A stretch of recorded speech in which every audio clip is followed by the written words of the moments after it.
వార్త. నేను మీ రమేష్ పోతరాజు. స్థానిక సంస్థల ఎన్నికలకు సంబంధించి ఇదొక రకమైన అఫీషియల్ అనౌన్స్మెంటే అని చెప్పుకోవచ్చు. మొత్తంగా స్థానిక ఎన్నికలకు రెడీ అని చెప్తున్నారు టీపీసీసీ మహేష్ కుమార్ గౌడ్ అయితే. సో ఉమ్మడి జిల్లాలకు సంబంధించి ఇన్ఛార్జ్లను కూడా వీళ్ళు అనౌన్స్ చేసినటువంటి సందర్భం చూస్తున్నాం.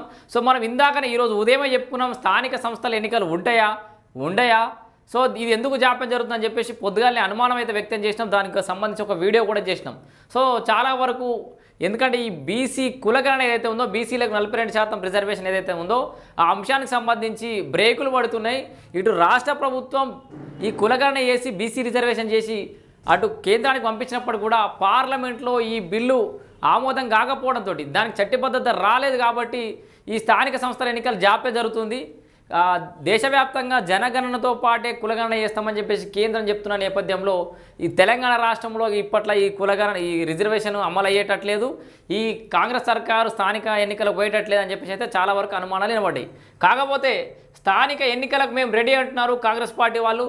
సో ముందు నుంచి వీళ్ళు ఖచ్చితంగా స్థానిక సంస్థల ఎన్నికలు ఉంటాయి అనడానికి 2 కారణాలు చెప్పుకుందాం. ఒకటి, నిన్న మొన్ననే నిర్వహించినటువంటి మల్లికార్జున్ ఖార్గే గారు వచ్చినటువంటి మీటింగ్ ఏదైతే ఉందో కార్యకర్తలని గ్రామ స్థాయిలో ఉన్నటువంటి గ్రామ శాఖ అధ్యక్షులని అట్లాగే కింది స్థాయి క్షేత్రస్థాయిలో ఉన్నటువంటి కార్యకర్తలను పిలిచి మీటింగ్ పెట్టడం అనేది ఖచ్చితంగా స్థానిక సంస్థలకు సన్నద్ధమే అని చెప్పేసి మనం అనుకోవచ్చు. ఎందుకంటే ఎప్పుడు కానీ కేబినెట్ భేటీలు అంటే జిల్లా ఇన్ఛార్జీలు వాళ్ళ స్థాయిలో మీటింగ్లు అయినాయి తప్పితే గ్రామ స్థాయి కార్యకర్తలతో మీటింగ్లు ఇప్పటిదాకా కాలేదు.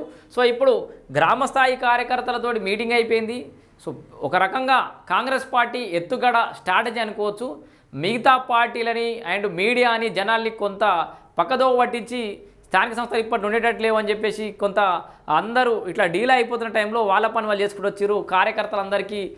అందరినీ రెడీ చేసి వాళ్ళ మెంటల్గా ప్రిపేర్ చేసి అటు వాళ్ళ సంక్షేమ పథకాలను కూడా కొంతవరకు గాడిలో పెట్టి కొంత పాజిటివ్ వాతావరణం వచ్చిన తర్వాత ఎన్నికలకు వస్తున్నట్టుగా మనం చెప్పుకోవచ్చు. సో ఒకవైపు కార్యకర్తల్ని క్షేత్రస్థాయిలో గ్రామాలకు పంపించేసారు, వాళ్ళకు ఒక రకంగా మెంటల్గా ప్రిపేర్ చేసి పంపించారు. ఇప్పుడు తాజాగా ఉమ్మడి జిల్లాల ఇన్ఛార్జీలు వీరే అని చెప్పేసి అయితే ఇన్ఛార్జీలను కూడా అనౌన్స్ చేసింది కాంగ్రెస్ పార్టీ. సో ఎన్నికలకు సంబంధించిన ఇన్ఛార్జీలు వీళ్ళు. సో ఈ స్థానిక సంస్థల ఎన్నికలకు సంబంధించిన ఇన్ఛార్జీల లిస్ట్ రిలీజ్ చేసింది. సో కాంగ్రెస్ రెడీగా ఉంది స్థానిక సంస్థల ఎన్నికలు నిర్వహించడానికి. ఒకవేళ కనుక కేంద్రం అంటే పార్లమెంట్లో దానికి ఆమోదం లభించకపోయినప్పటికీ కూడా పార్టీల వారిగా వీళ్ళు సొంతంగా అనఫీషియల్గా బీసీ నాయకులకి టికెట్లు ఇవ్వడం ద్వారా ఇస్తూ సో ఒక రకమైన ప్రచారాస్త్రంగా కూడా వాడుకోవాలి దీని అనుకుంటున్నారు. ఎందుకంటే బీసీలకు ఇచ్చి మేము ఆల్రెడీ రిజర్వేషన్ చేసినాం, పంపినాం, అక్కడ కేంద్రం భారతీయ జనతా పార్టీ నాయకులే మన రాష్ట్రంలో నాయకులను అడుగురు మీరు, సో అక్కడ ఒత్తిడి తెమ్మని అని చెప్పేసి అని ఇటు బీజేపీ మీద నెట్టడం. సో బీఆర్ఎస్ వాళ్ళ పరిస్థితి ఎట్లుందో మీ అందరికీ తెలుసు. ఇట్లా దీన్ని కూడా ప్రచారాస్త్రంగా మార్చుకోవడానికి అయితే సిద్ధంగా ఉన్నట్టు చెప్పుకోవచ్చు. స్థానిక ఎన్నికలకు మేము రెడీ. ఉమ్మడి జిల్లాల వారీగా ఇన్ఛార్జీల నియామకం ప్రకటించిన టీపీసీసీ చీఫ్ మహేష్ కుమార్ గౌడ్. జిల్లా ఇన్ఛార్జీలతో జూమ్ మీటింగ్. ఏఐసీసీ ఇన్ఛార్జ్ నుంచి ఆదేశాలు అయితే జారీ అయినట. సంస్థాగత నిర్మాణంపై అధికార పార్టీ దృష్టి పెట్టిందట. ఉమ్మడి జిల్లాల ఇన్ఛార్జీలు ఎవరో ఒక్కసారి చూద్దాం మనం. సిడబ్ల్యూసీ సభ్యుడు వంశీధర్ రెడ్డి. సో ఒక్కసారి చూపెట్టు. వంశీచంద్ రెడ్డి ఖమ్మం జిల్లాకి.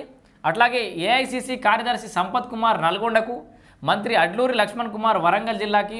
అట్లాగే మంత్రి పొన్నం ప్రభాకర్ గౌడ్ ఉమ్మడి మెదక్కి. టీపీసీసీ వర్కింగ్ ప్రెసిడెంట్ జగ్గారెడ్డి హైదరాబాద్కు. పిఎస్సి సభ్యుడు కుసుమ్ కుమార్ మహబూబ్ నగర్ జిల్లాకు.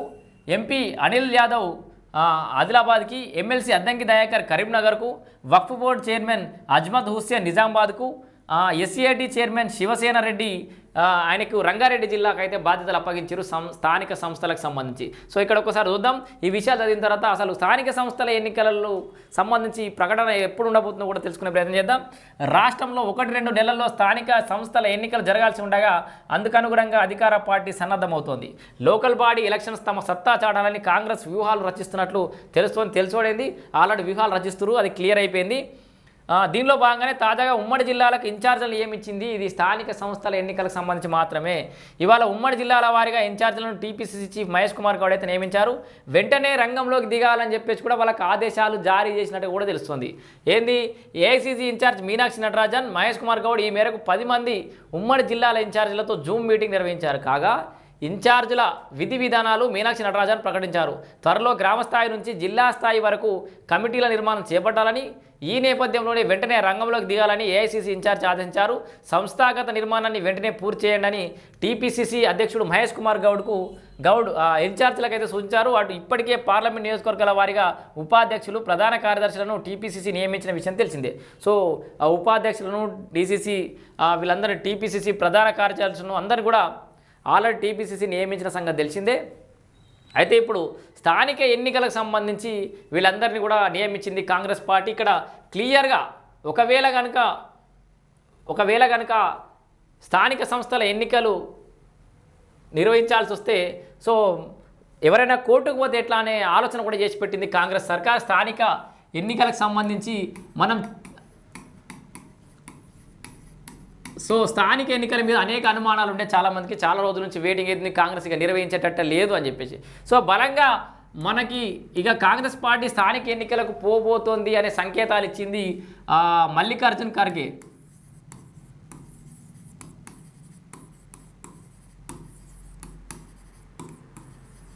మల్లికార్జున్ ఖర్గే మీటింగ్ ఒకటి, ఇప్పుడు తాజాగా ఇన్ఛార్జ్ల లిస్ట్, ఇన్ఛార్జ్ల నియామకం. సో ఖచ్చితంగా ఇప్పుడు ఇక ఈ మరికొద్ది రోజులలో స్థానిక సంస్థల ఎన్నికలకు అధికార పార్టీ కాంగ్రెస్ పార్టీ పోబోతుంది అనే దానికి ఇవి రెండు ఖచ్చితంగా సంకేతాలని చెప్పుకోవచ్చు. వాళ్ళ కార్యకర్తలని ముందుగా ప్రిపేర్ చేసుకొని వాళ్ళు కొంత ప్రిపేర్ అయిన తర్వాతనే ఈ డేట్ అనౌన్స్ చేయించాలనే ఉద్దేశంతో ఒకటి. ఇక ఈ రెండు కారణాలు, ఒకటైతే కాంగ్రెస్ పార్టీకి కొంచెం వాతావరణం అనుకూలంగా ఉన్నప్పుడే ఎన్నికలు పోవాలని చూస్తుంది ఏ పార్టీ అయినా, అధికార పార్టీ అయినా. సో కాంగ్రెస్ పార్టీ కూడా ఇప్పటికే ఫస్ట్ మొదట్లో రుణమాఫీ ఏకకాలంలో 2 లక్షలు చేసినప్పటికి కూడా కొంత డౌన్ఫాల్, అంటే అనుకున్నంత స్థాయిలో రుణమాఫీకి అయితే మైలేజ్ రాలేదు. మొదట్లో కొంత అక్కడక్కడ టెక్నికల్ ఇష్యూస్ కొంతమంది రాకపోయినప్పటికీ కూడా ఆ తర్వాత రైతు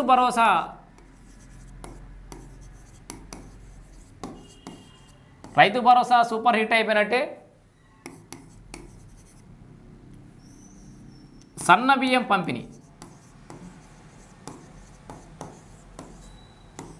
సో ఫస్ట్ కాంగ్రెస్ పార్టీ ఎన్ని గ్యారెంటీలు అమలు చేసినా కూడా ఇట్లా పెట్టగానే క్విక్ రియాక్షన్ వచ్చి సక్సెస్ అంటే సూపర్ అనే టాక్ వచ్చింది, మాత్రం బ్లాక్ బస్టర్ అయింది మాత్రం ఒక సన్న బియ్యం అని చెప్పుకోవచ్చు. సో సన్న బియ్యం ఒకటి, తర్వాత రేషన్ కార్డులు.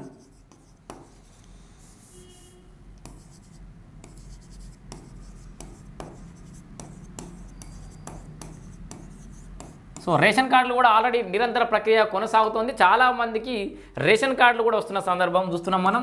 తర్వాత ఇందిరమ్మ ఇండ్లు,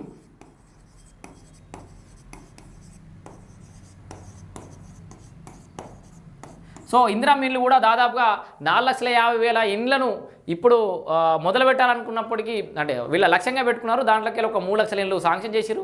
దాంట్లోకి 1,39,000 ఇండ్ల వరకు గ్రౌండింగ్ అయినాయి. మిగతా వాళ్ళు వస్తాయనే ఆశతోటి అవుతున్నారు. సో ఇక్కడ రైతు భరోసా కానీ, సన్న బియ్యం కానీ, రేషన్ కార్డులు ఇవ్వడం కానీ, ఇందిరమ్మ ఇండ్లు కానీ, సో రుణమాఫీ కానీ ఇట్లాంటి అంశాలన్నిటితోటి సానుకూలంగా కాస్తంత కాంగ్రెస్ పార్టీకి కొంత సానుకూల వాతావరణం ఉంది. ఎట్ ద సేమ్ టైం అటు భారత రాష్ట్ర సమితి బీఆర్ఎస్ పార్టీలో కొంత చీలికలు రావడం, అక్కడ అంతర్గత పోరుతోటి కొంత డిస్టర్బెన్సెస్ ఉండడం ఒక వంత అయితే, ఇటు భారతీయ జనతా పార్టీలో కూడా కొన్ని రకాల మార్పులు చేర్పులు, అధ్యక్షుడు ఎవరో నిర్ణయించుకోలేని పరిస్థితుల్లో మొన్నదాకున్నారు. అధ్యక్షుడి నియామకం కూడా కొన్ని కొత్త అనుమానాలకు దారితీసింది. తెలంగాణ రాష్ట్రంలో ఇటు బీజేపీ బీఆర్ఎస్ కలిసి పోటీ అయిపోతున్న తర్వాత ఎన్నికలలో వాళ్ళిద్దరు లోపాయకార ఒప్పందం వల్లనే అసలు అధ్యక్ష పదవిని ఆయనకి ఇచ్చారని చెప్పేసి కొంత రకరకాల ఊహాగానాలు అయితే నడుస్తున్న నేపథ్యంలో, సో ఓవరాల్గా ఇప్పుడు కాంగ్రెస్ పార్టీకి మూడు బాగుంది, సో సిచ్యువేషన్ బాగుందనే నేపథ్యంలోనే కాంగ్రెస్ పార్టీ స్థానిక సంస్థల ఎన్నికలకు పోతుందని అయితే విశ్లేషకులు చెప్తున్నటువంటి మాట. మరి ఎంతవరకు సాధ్యమవుతుంది? ఒకవేళ వేరే పార్టీలో గెలిచినప్పటికీ కూడా కాంగ్రెస్ పార్టీకి అధికార పార్టీకి పోతే నిధులు వస్తాయనే ఉద్దేశంతో సర్పంచులు వాళ్ళందరూ కూడా ఆలోచించే అవకాశం అయితే ఉంది. మరి స్థానిక సంస్థల ఎన్నికలు అనేది అల్టిమేటం ఖచ్చితంగా చెప్పుకోవచ్చు. మరి రాష్ట్రంలో కాంగ్రెస్ పార్టీకి ఎన్ని మార్కులు పడ్డాయి అనేది స్థానిక సంస్థల ఎన్నికలతోటి మనకు తెల్లం కాబోతోంది. బీఆర్ఎస్ పార్టీ చెప్తున్నట్టుగా, బీజేపీ చెప్తున్నట్టుగా మరి వైఫల్యాలను బాగా మూటగట్టుకుందా, ఒక్క ఏడాది 2 నెలలనే విపరీతమైన వ్యతిరేకత ఏమైనా వచ్చిందా, లేదా సెటిల్ డౌన్ అవ్వడానికి జనాలు టైం ఇచ్చే ధోరణిలో ప్రజలు ఉన్నారా, తెలంగాణ ప్రజలు కాంగ్రెస్ పార్టీ సెటిల్ డౌన్ అవుతుందని చెప్పేసి ఆలోచన చేసే అవకాశం ఉందా? సో అన్ని విషయాలు కూడా ఈ స్థానిక ఎన్నికలతో తేలిపోబోతున్నాయి. సో క్లియర్ కట్గా స్థానిక సంస్థల ఎన్నికలు రెడీ ఉంది సర్కార్. వాళ్ళ కార్యకర్తలకు ఆల్రెడీ దిశానిర్దేశం చేసింది. ఇప్పుడు ఇన్ఛార్జీలు నియమించి ఇన్ఛార్జీలకు దిశానిర్దేశం చేసేసింది. ఆల్రెడీ ఎన్నికల కమిషన్ బూత్ లెవెల్ ఆఫీసర్లకి ఆ ఎలక్షన్ పోలింగ్ బూత్లన్నీ కూడా సెలెక్ట్ చేసేసారు. అందరికీ ఆఫీసర్లకు ట్రైనింగ్ కూడా పూర్తయింది. ఓటర్ లిస్ట్ రెడీ అయింది. Everything is ready. స్థానిక సంస్థల ఎన్నికలకు సంబంధించి నోటిఫికేషన్కి ఇప్పుడు అప్పుడు అని ఎదురు చూడొచ్చు. మిగతా వాళ్ళు ఎవరన్నా స్థానిక సంస్థలలో పోటీ చేయదలుచుకున్న అభ్యర్థులు ఇప్పటి నుంచే తయారు కావచ్చు. దీంట్లో ఎలాంటి అనుమానాలు కూడా అక్కర్లేదు. సో మొత్తంగా ఇప్పటికిప్పుడు ఇప్పటి తాజా వార్త మాత్రం స్థానిక సంస్థలకు సంబంధించి ఉమ్మడి జిల్లాల ఇన్ఛార్జ్ల లిస్ట్ అయితే మీకు ఆల్రెడీ చదివినాయి కదా. సో 10 మంది ఈ ఉమ్మడి జిల్లాలకు సంబంధించి స్థానిక సంస్థలకు ఇన్ఛార్జ్లు అయితే నియమించింది Congress party. So Congress is ready, మీరందరూ కూడా రెడీ ఉండండి. సో చూస్తున్నారు కదా, సంస్థాగత నిర్మాణంపై అధికార పార్టీ దృష్టి. సో ఈలోపు ఎన్నికల్లో